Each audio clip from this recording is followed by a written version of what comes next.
Good morning and welcome to the fifth BayesiaLab webinar this year. My name is Stefan Conradi, and with me on the line is Dr. Lionel Jouve, who is joining us today from his office in France.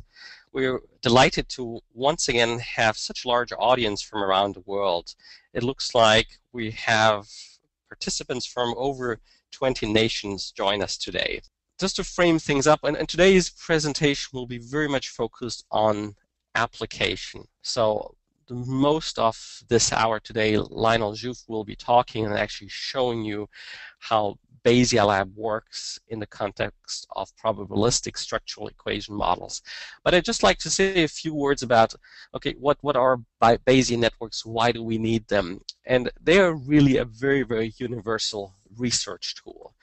Predictive modeling, knowledge management, reasoning, clustering, these are all keywords of possible applications of Bayesian networks. But today we want to highlight two areas. One is deep understanding of a domain, and then related to that, optimizing policies within a specific domain.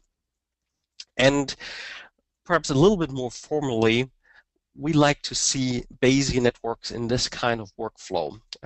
We have Bayesian networks as the paradigm, as the research paradigm at the center, and they can be created in two ways. One is through knowledge modeling. This is taking expert knowledge and manually encoding it into a Bayesian network, or, and this is what we will be focusing on today, we're using BayesiaLab to discover knowledge in existing data. And once we have that, once we have captured all available knowledge in a Bayesian network, we can then perform analytics, simulation, risk management, diagnosis, optimization, all really related to decision support, all meant to make our policies, our decisions better. So, but perhaps I should just say a few words more technically about what is a Bayesian network. And I know many of you will be familiar with this, so please bear with me as I'm explaining Bayesian networks to some of the people who hear about them for the first time today. If I were to take a survey among all our participants today, I could ask you about your eye color and I could ask you about your hair color. And I could create two variables representing your answers. And I would get a distribution for eye color, and this might look like something like this. And I might find the probability of you having brown eyes, for instance, would be 37%. And I could look at the distribution of the hair color, and I would get black, brown, red, and so on, blonde. And between those two variables, I could then create a contingency table that would tell me, given that you have brown hair, your probability, or given that you have brown eyes, your probability of having black hairs would be around 31%. Very simple contingency table. And you may wonder, well, how does this relate to Bayesian networks? Well, our two variables are in the Bayesian network framework two nodes, and the arc that connects these two nodes, that arc contains this contingency table. So it describes a probabilistic relationship between these two variables. Now, this is a very simple example, and you don't really need a Bayesian network for this.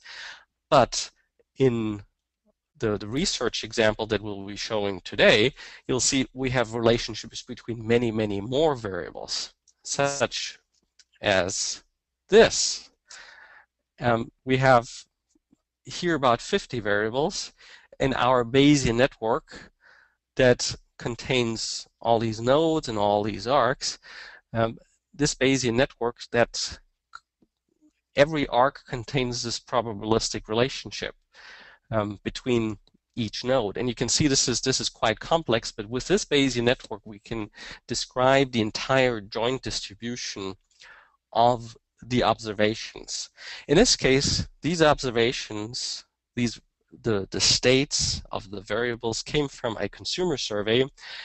In this case, it was a consumer survey of fragrances and perfumes, and we will actually explain this particular example in our application. Lionel will demonstrate this with the BayesiaLab software. So now you may ask, well, how do we create such a Bayesian network? It looks great. We have all these connections. How do we get there? This would most likely be too difficult to manually establish. Well, this is where machine learning comes in. And this is one of the key attributes of BayesiaLab. We can take data, we can take survey data, web metrics, what have you, system diagnostic data, any domain you can imagine. We've taken genomic data, gene expression levels, and derived Bayesian networks from these data sets through machine learning. And that's really the core task of BayesiaLab. This is the software that we are promoting. And when you look at the left part of the screen, you see a screenshot of BayesiaLab 5 Professional. This is our state-of-the-art program, an integrated platform that allows you to learn Bayesian networks, to analyze them, to simulate them, to perform clustering, to search for optimum policies, etc. So this is really a all-in-one platform that is available for Windows, Mac OS X, Linux, Unix, for all platforms. And it sits on your PC, on your Mac, on your workstation, and is your all-in-one solution for dealing with Bayesian networks. In addition to that, we also have an application called the Bayesian Market Simulator, which is very specific to marketing science applications and market share forecasts. We will not talk about that today, but I just wanted to mention it for the sake of being complete. So here's our topic for today: fragrances, perfumes. A very, very French topic, if you will, very fitting for Lionel, whose company is based outside Paris. We will look at how French women evaluate perfumes and fragrances and all their attributes. And this is kind of the workflow that I want to briefly frame up before Lionel takes over and then goes into great detail. We take survey data from over 1,000 women. They all get to smell different kinds of perfumes. With BayesiaLab, we'll be modeling a Bayesian network on their data, which we can then use to analyze what are the drivers of purchase intent. Why do certain women like certain fragrances, and how does that drive purchase intent? And then, more importantly, and this is really a major innovation that we offer through BayesiaLab, with that knowledge, we can then very formally search for the best possible product actions that a perfumer, a chemical engineer, could take to improve an individual fragrance, to make it more likable, and to improve its purchase intent. So, but Lionel will go into many more details in this regard, and so I will now change presenters, and hopefully in a few seconds you will see his screen. Lionel, are you there? I'm there. Hi, everybody. Okay. So as Stefan said, I will just use a perfume example in order to show you how we can do what we call the probabilistic structural equation models. And I will take our famous example now with the perfume example, which is indeed the goal of that study is to find what are the drivers of the purchase intent for the perfume in France. So here we will have a broad set of perfumes. So we have 12 perfumes selected that in that French market that represents the whole market, the total market of France perfumes. And we have a survey with 1,300 lines, women who try just one perfume. So it's what we call monadic test. Okay, so each woman will try only one perfume, and will rate that perfume according to some dimension with respect to that perfume. Is that perfume fresh, gritty, spiced, fruity? Is it intense or not? And we have also some dimension with respect to the image of the woman with respect to that perfume. When she is wearing that perfume, is she feminine, optimistic, modern, and chic? Okay, so we have these two kinds of Bibles that describe the perfume. So let's go there. And we will, in order to find what are the drivers in order to improve the purchase intent on that market, we will do probabilistic structural equation model, and we will use Bayesian network for that. And then the first step will consist in importing the data set. So we have all those tests have been saved in a text file, a CSV file, and then the first step will consist in defining what is the structure of the data. So what are the separator? Are we using comma? Are we using tabulation or something like that to separate the variables? Then we will use a wizard in order to know what is the format of that database, and then we'll be able to define if we have a row identifier or if we are using a weight variable, if we have some discrete or continuous variable. We will see in that example that we have discrete and continuous variable. And for some studies, we can also use data type when we want to do, usually it's for supervised learning, and then we have some data for learning, for building the model, and then we have also another set of data for testing. So just by specifying a binary variable, we will be able to indicate what will be the data used for learning, and the other one for testing.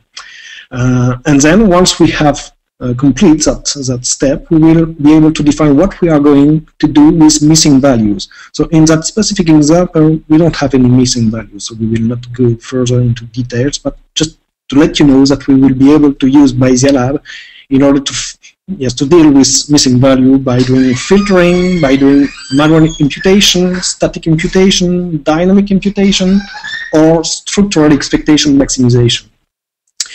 And at the very end, we will do discretization of our variables that has been defined as continuous.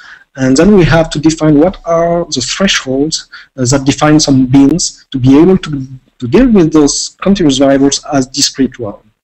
And to do so, we'll be able to define those thresholds manually just by making some right clicks on the density function in order to define what is the threshold, or we will be able to use automatic discretization algorithms such as equal distances, equal frequencies, or we can also use k-means just in order to fit to the density function, or also use decision trees when we have a target variable, specific variable that we want to predict, and then we can build decision trees in order to find what are the optimal threshold. So in our case today, we will use equal distances.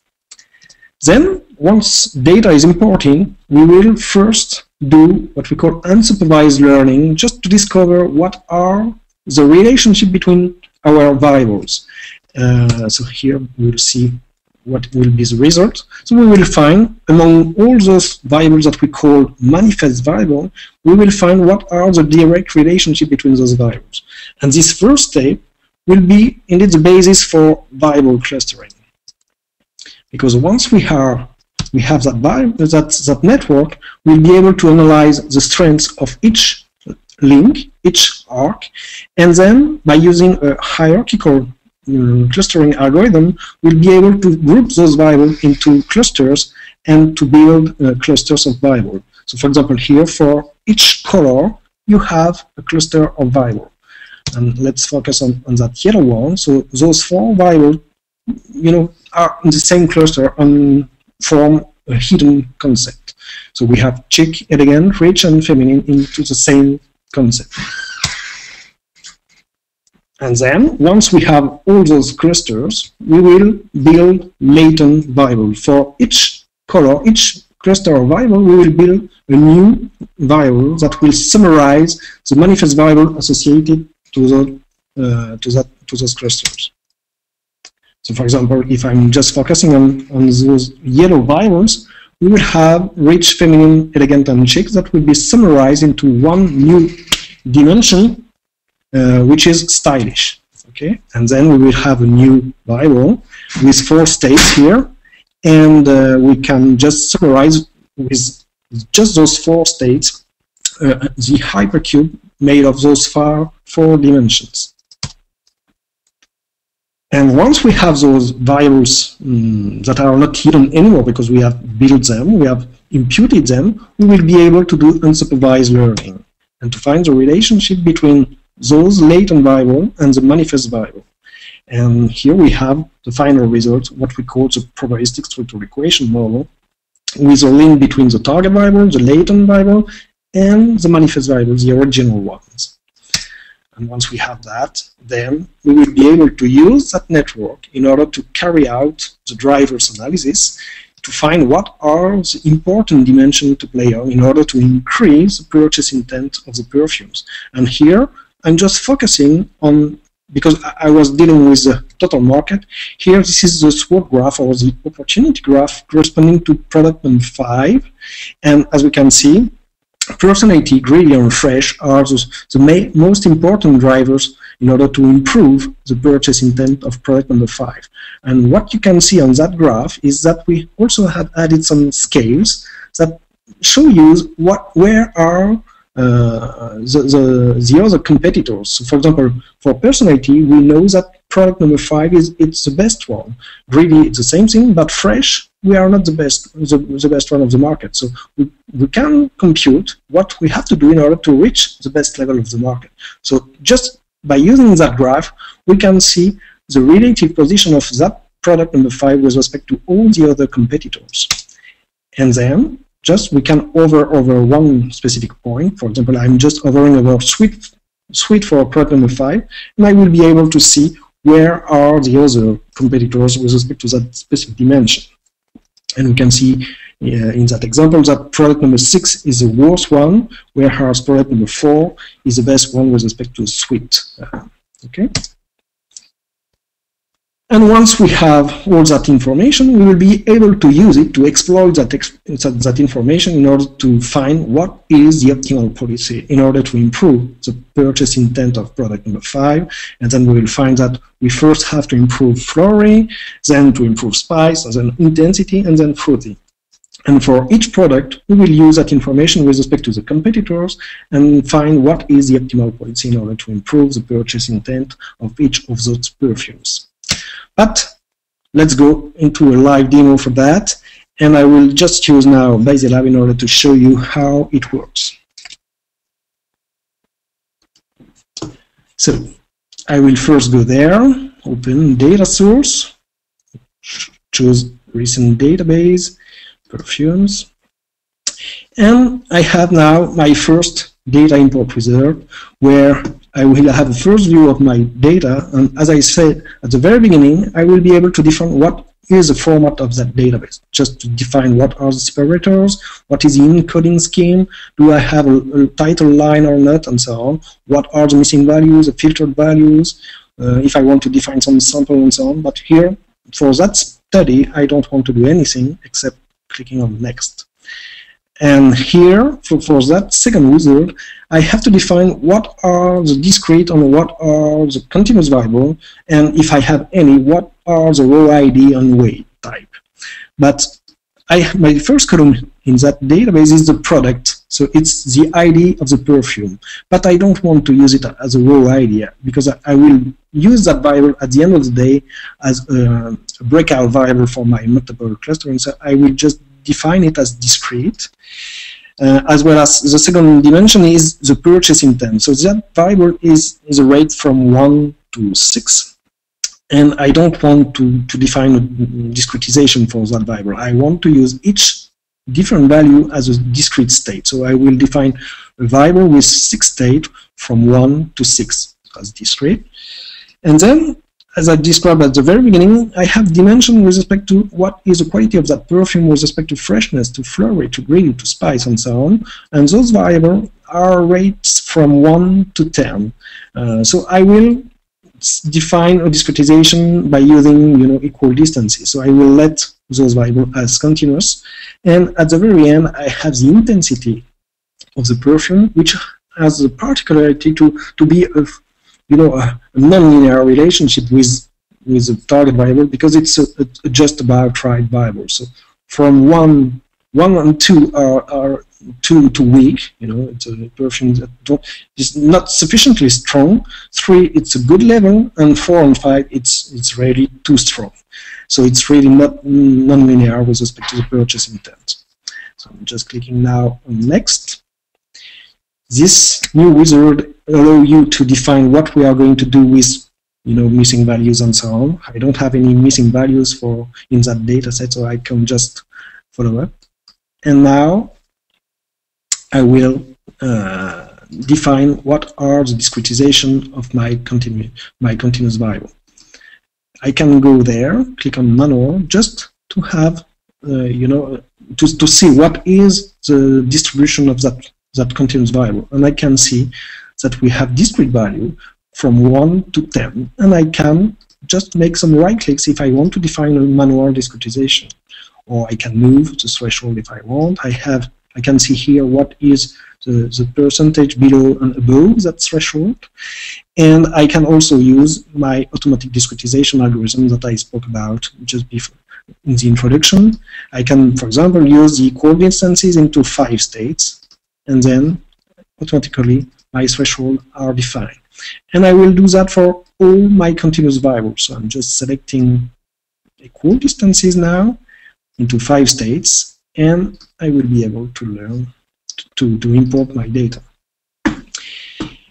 And now I have one blue node, one node there, like that, for each dimension, each column of my database. So that one is a product. So if I double click here, I will be able to see what are the states of the variable from 1 to 12.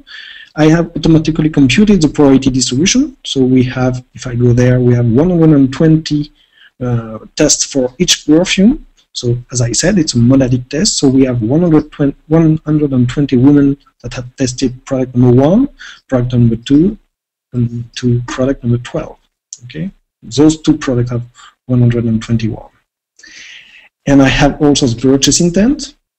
So those 2 are with from 1 to 6, and I have my marginal probability distribution for that variable.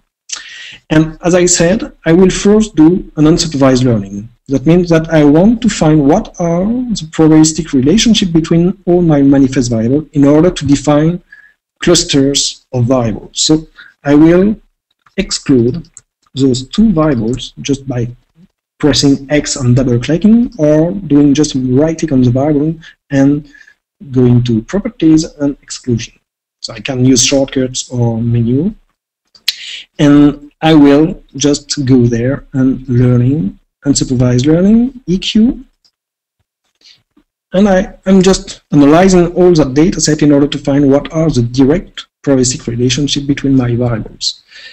Then I will go to View, Automatic Layout, and Force Directed Layout in order to have a better layout of that graph.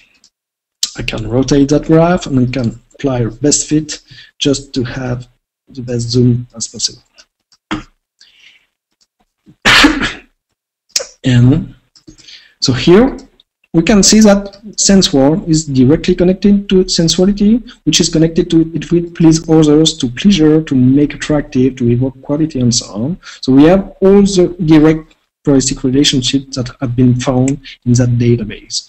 So we have a tree in that specific case, but it's not a constraint, It's just because we have discretized into 5 states and that we have only 1,300 lines. So with this conjunction of parameters, we just end up with a tree.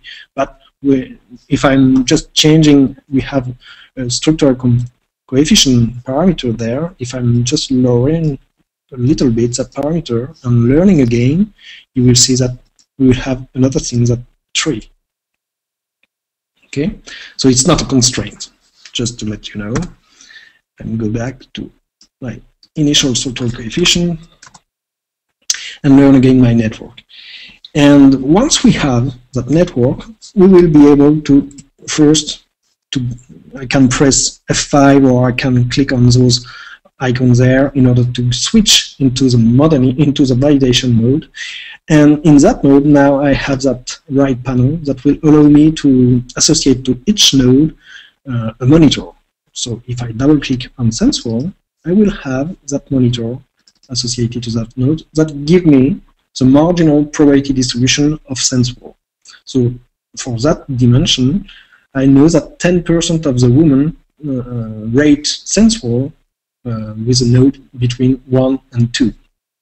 And if I double click here just to count, I have 136 women that set that node, that rate for the perfumes. And I can also display, associate different monitors for all my variables there and see what is the impact of each evidence on the other variables. So for example, what if I have a very high rate on SenseForm? So I'm just double clicking there and I'm able to use my Bayesian network in order to implement the Bayes theorem. What is the posterior probability of attractive given that SenseForm is high? So given that SenseForm is high, I know that I have 33% of chance to have attractive high. And I am also able to update the sensuality dimension. So given that sensuality is high, I also have 70% of chance that sensuality is high. And also greedy with 47% and check with 75%. So all that information, that piece of evidence I said here on SenseForm, saying that then all that information is propagated over all the other dimensions and updated in a rigorous way. So let me now we will use that network just to make the variable clusters, and I will go there, analysis, graphic, variable clustering, and by doing so, I will just analyze. I will remove all those monitors to be able to to show you what are the colors associated to each group. And as you can see, I have one group there, another group there. So each cluster has an associated color. I can display the dendrogram with other sensuality, personality. And so here I can, if I want, I can change the number of clusters just by using the slider and say, well, what if I have 6 clusters? So I will have those groups that have been dynamically updated. So I will come back to 15 because it's a good choice. I can directly enter that here. Oops. 15. And I will validate those clusters and then keep my clustering. And just to explain how that clustering works, I will just go back to the analysis part and display what is the arc force. So here I just activate one option, one analysis option that allows you to display the arc, the thickness of the arc with respect to the strength of that arc. So the thicker the arc is, the higher the strength is. So for example, we will quickly see if I play again with that slider, if I can, I can't. It seems I have a problem now. Sorry. I have to go again. I'll try to be very quick.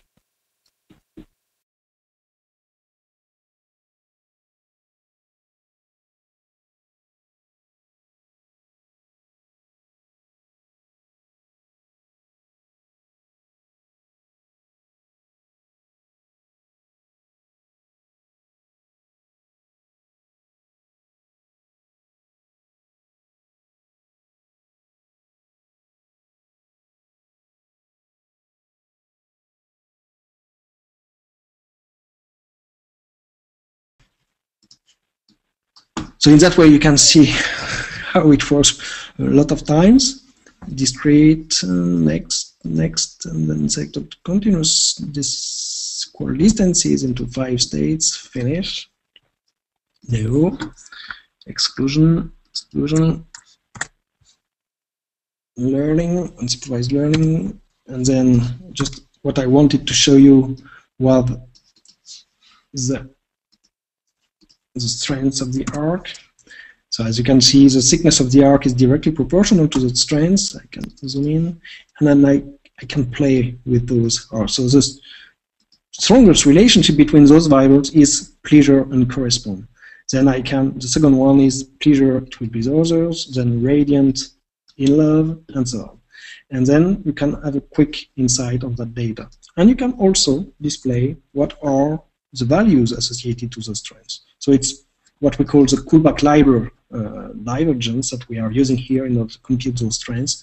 So it's come from information theory, but we don't have time to go further more into details right now. And then I would go again into my segmentation, validation, and now it's okay. Okay. So just to check, we have 15 clusters of variables, and now that we have found those clusters, we will build for each cluster one latent variable that will summarize those dimensions. So I'm going into learning, multiple clustering, and I will just let those parameters like that.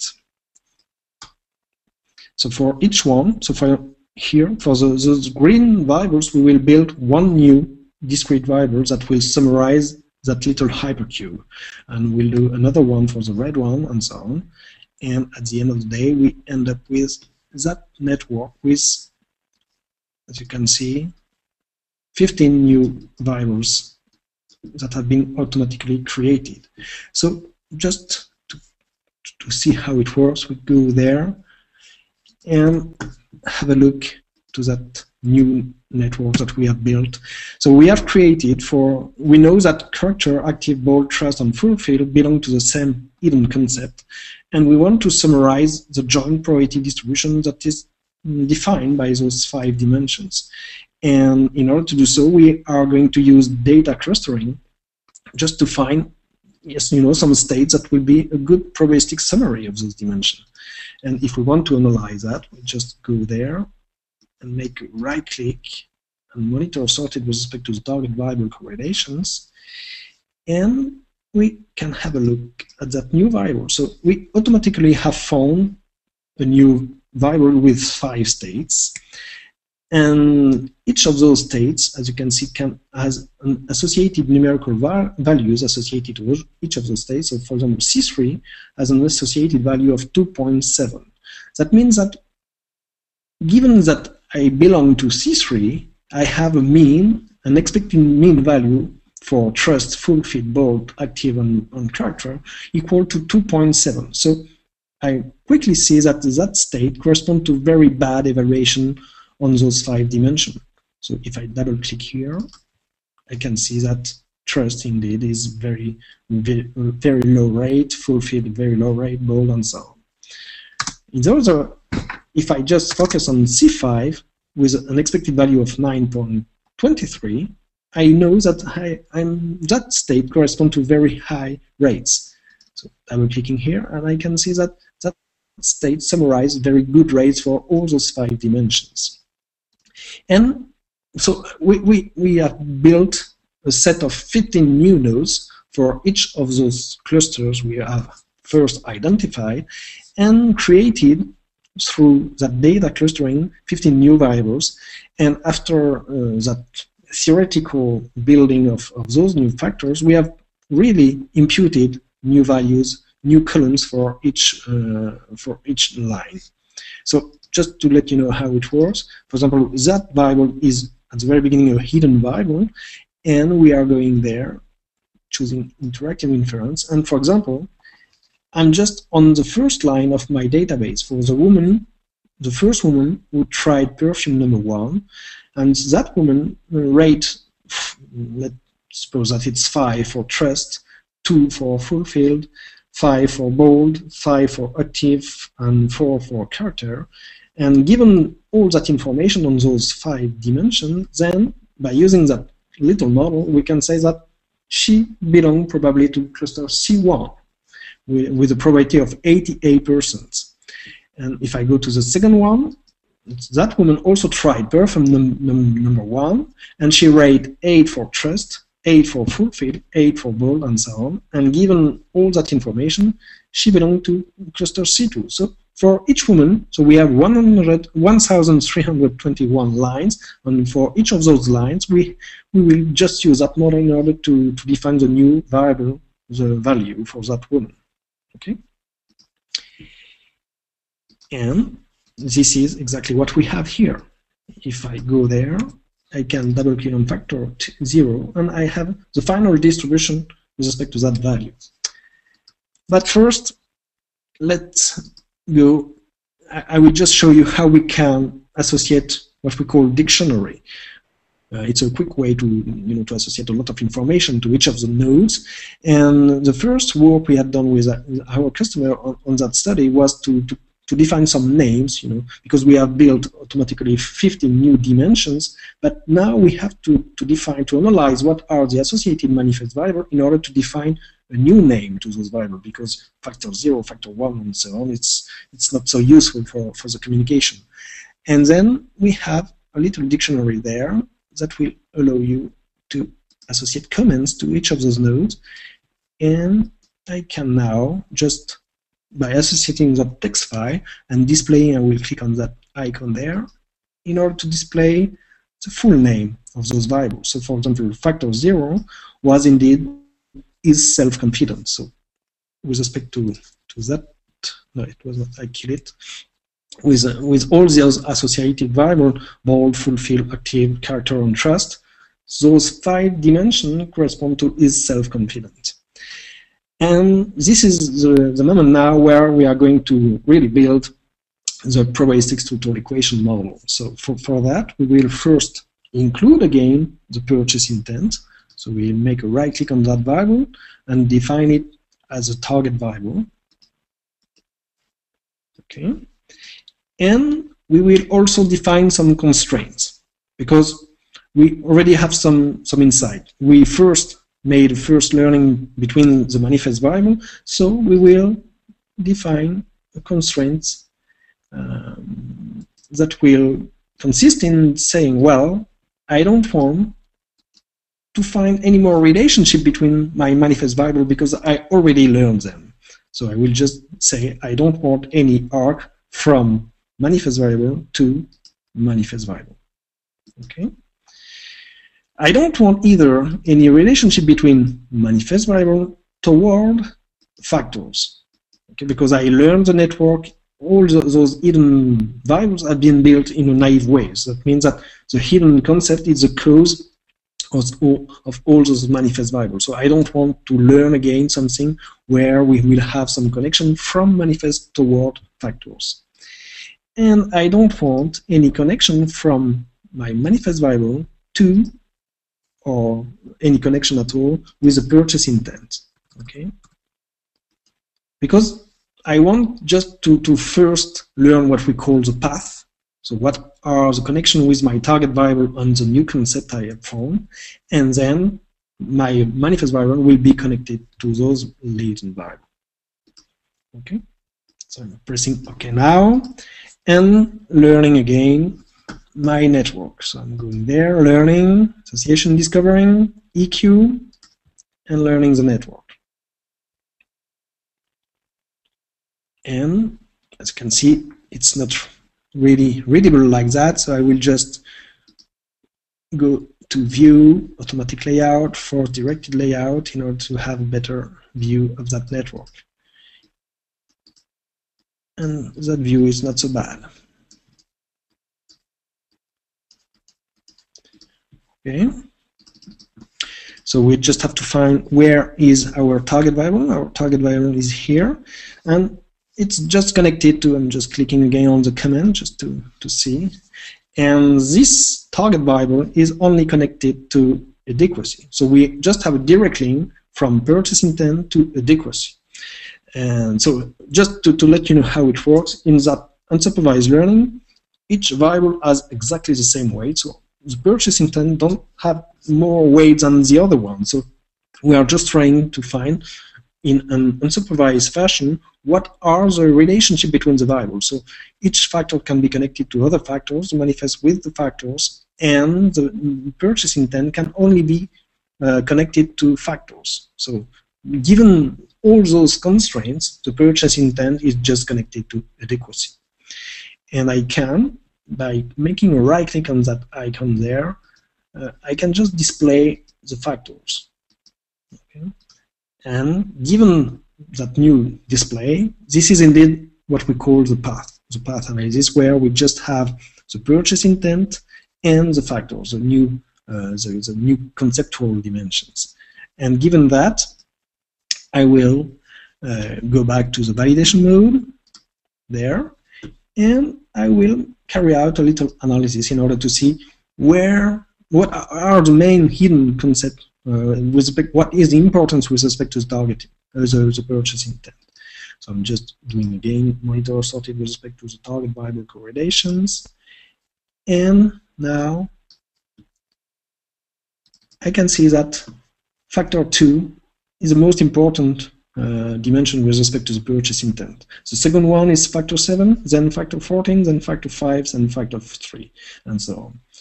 And if I want, I can make a right click there just to display the comment instead of the name, in order to have the long name we have defined with our customers. So now we know that adequacy is the most important driver with respect to the purchase intent, and then seduction, then enhancement, then stylish, and so on.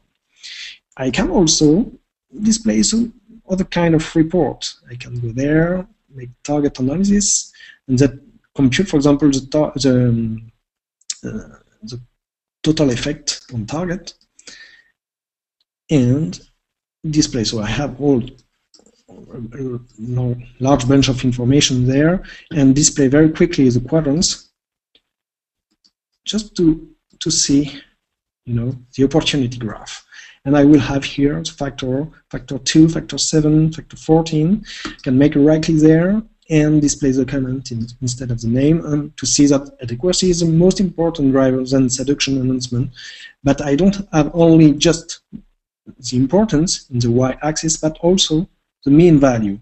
So for example, when I'm there, the mean value of adequacy is 5.8, and I can see here that I'm indeed at 5.8, and this is the most important driver with a standardized total effect of 0.78. And for seduction, we have a better expected value of 6.2, and so on. And if I want to zoom in there, I can just do that very quickly with my mouse, and I can have a better view of that subset of variables. But so the information at that moment is that, well, on that total market, the French perfume market, the main dimension is adequacy. But that information can be very useful for perfumers, but if I want to improve one given product, I will not be able to use that information. So in order to improve a given product, I have to focus on that product. And in order to do so, I will just go there. I'm going back to the modeling mode. I'm activating again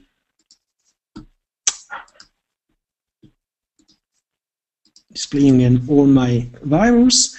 I will just define, a subset of variable on which I will be able to play on.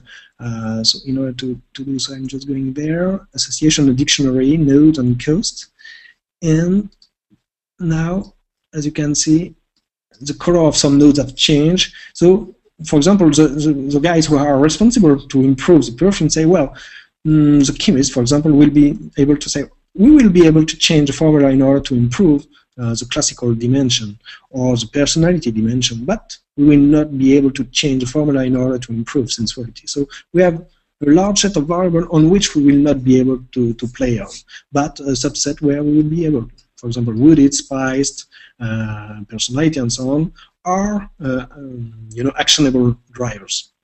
So we have that expert knowledge, and now given that expert knowledge and given the product, I'm just looking for the product there. And just to let you to go back there, the product was just, you know, the identifier of each perfume.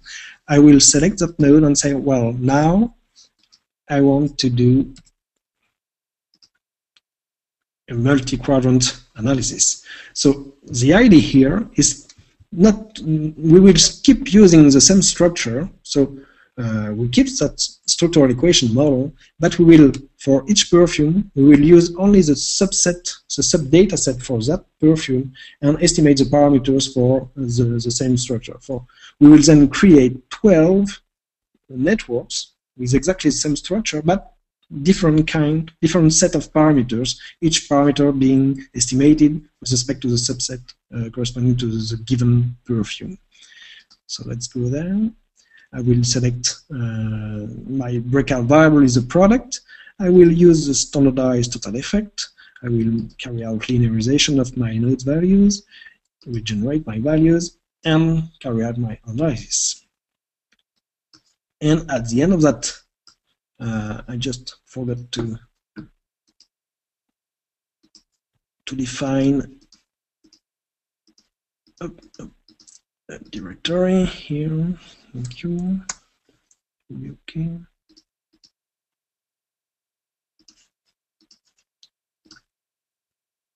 Just in order to create my 12 networks, and oops, product number 1, for example, the most important driver is intensity, then it's personality, then original, then feminine.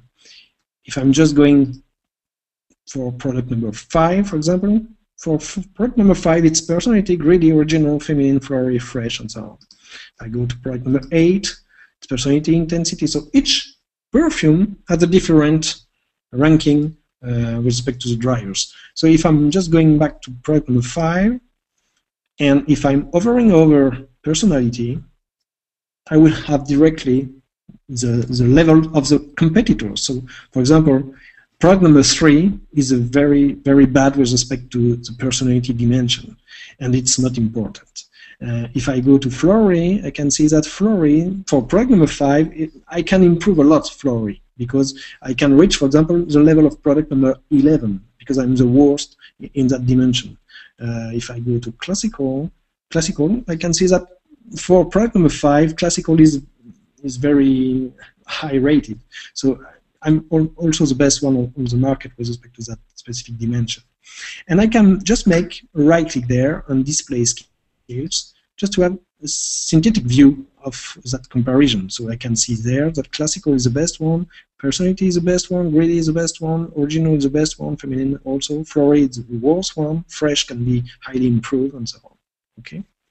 So given all that information, I can say, okay, now I will export the comparison. So I click there, and I will just make a new file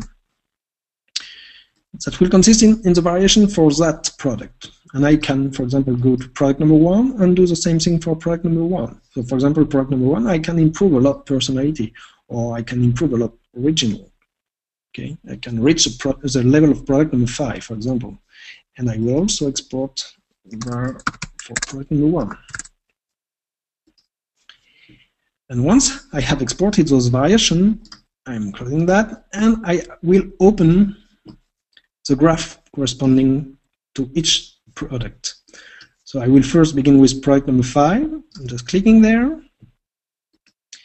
And this graph corresponds to exactly the same structure, as you can see, but with only, if I go there, 120 lines. So I just have 120 women who try that perfume, who test that perfume, and then all the parameters correspond to this subset of lines. And I will go back to the validation mode, make just a right click there, to display my dimensions, and I will go into analysis, target optimization, here, target dynamic profile, click here. So the idea of that tool is just to find what are the action I can take in order to improve my purchase intent. So my purchase intent for product number 5 is rated in average to 3.7. So what can I do in order to improve that 3.7? Should I improve personality? Should I improve greedy? Should I improve original? So we will just try what is the optimal policy. And to do that, we will just try to improve the mean. And here, improvement means maximization. I will not use hard evidence because it's not realistic. Hard evidence will mean, well, what if I'm doing something, I'm a poor food chemist, and I'm able to change the formula in order to have all my 120 women will be fully agree with the personality. So we know that this is not possible to do this kind of stuff. So we would just say, well, let's be realistic. We will be able to do the same thing as the best one of the market. So we will use the variation we have just exported before. I'm going there, import, and taking my little file here, and it's just, what kind of action I have to do in order to reach the best level of the market, the best here or the worst here. And because we don't know, sometimes we have to decrease on for some studies, we have to increase the drivers. And then here we can see that original cannot be improved because this is best product of the market with respect to that dimension. Personality, it's the same thing. Feminine and classical, it's the same thing too. But we can greatly improve spice, for example. So we'll take that information into account, and let's try to find what is the optimal policy now. Going there, and for given that network and that perfume, and given the level of the competitors, we then have to improve flowering, and given that we will improve flowering and reaching the best perfume of the market, we will improve by more than 1.1, the purchase intent. Then we will improve spice, then intensity, and then fruity. And given that, we will reach a purchase intent of 3.95.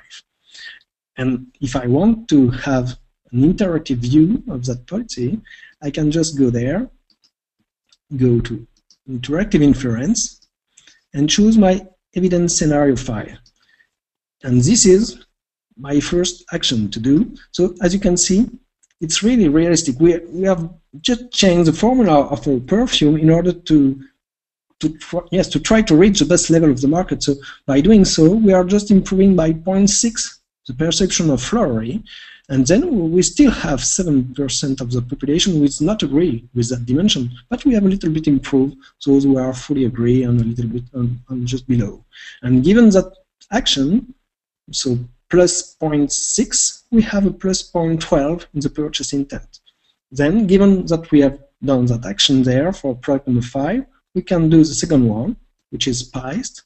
We are also improving the spice dimension, and then we are improving the intensity, and then we are improving fruity. And by doing those 4 actions, then we are able to improve the purchase intent by 0.18. So, Stefan, I think it's 57 now. I will let you conclude that webinar. Thanks for your questions. Thank you very much, Lionel. Let me switch presenters again here, and then we can wrap things up. Well, first of all, Lionel, thank you very much for the software demo. It's interesting as always. Even though I've now listened to it for a number of times, I always find it very, very enjoyable. All the details from this presentation we have actually documented in a white paper titled, just like the presentation, Driver Analysis and Product Optimization. You can download that from our website, also from the Bayesian website. Just look for white papers. Once again, we have a trial version of BayesiaLab available for download. I would encourage all of you to take advantage of that. It allows you really to try virtually all features of BayesiaLab. And on our website at conradiscience.com, we have a whole range of white papers, tutorials, book recommendations on Bayesian networks, on probabilistic structural equation models. So there you'll be able to find a lot more on this topic. Finally, you can still email us questions. We're available for you. Email us at webinar@conradiscience.com or feel free to call us at 1-888-386-8383. Well, with that, I think we're almost perfectly on time. I'd like to thank you for your attention. I enjoyed having you with us today, and look forward to seeing you in one of our upcoming webinars. Once again, thank you and have a great day.